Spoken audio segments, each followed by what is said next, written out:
So the Danny Garcia versus Jose Benavidez fight has just finished, and Danny Garcia wins by a majority decision. I don't know how one of these judges had it as a draw. I felt that Danny Garcia beat Jose Benavidez in pretty much every round except for the ninth round when Jose Benavidez actually launched a pretty good attack and maybe put Danny Garcia on his heels for a little bit in that round. That was probably the only round I gave Jose Benavidez. Other than that, at 154, Danny Garcia looks pretty good.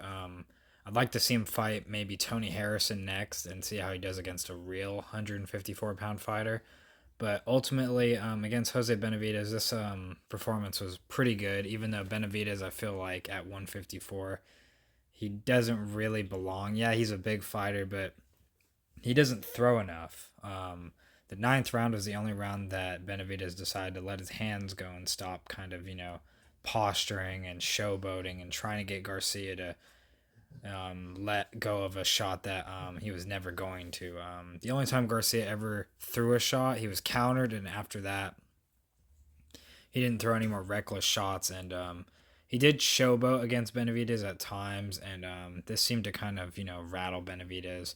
And instead of him kind of throwing punches and focusing on trying to get back into the fight, he decided to do more, posturing and gesturing, and instead of just kind of trying to go after Garcia. I thought Benavidez was probably going to try and walk Garcia down, and Garcia was going to, counter punch him. But at times it was Danny Garcia walking Benavidez down.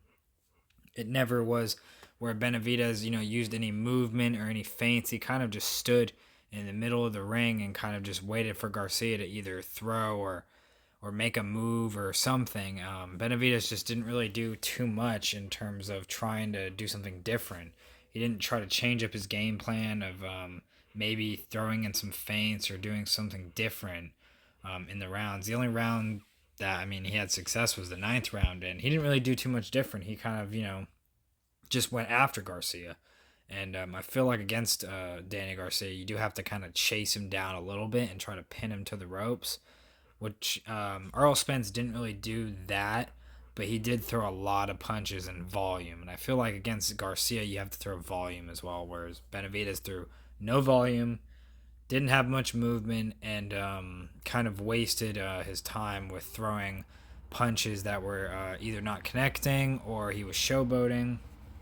I will give Benavidez praise in terms of jabbing. He did have a pretty good jab against Garcia in the first, I think, 3 rounds. But then he got rid of it. I don't know why he stopped jabbing. He needed to jab his way in order to get to Garcia. I think he even did that in the ninth round.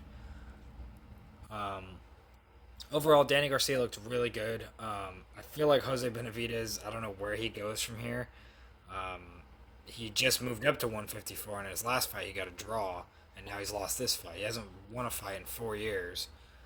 So it's kind of, he's in a really weird area. Danny Garcia needed to win this fight, and he did that spectacularly. He didn't get the knockout, but he did put on a pretty good clinic in terms of showing Benavidez what it's like to be counterpunched and walk down at times. I'm interested to hear what you guys think in the comments. Do you think Danny Garcia could potentially challenge Jermell Charlo at 154?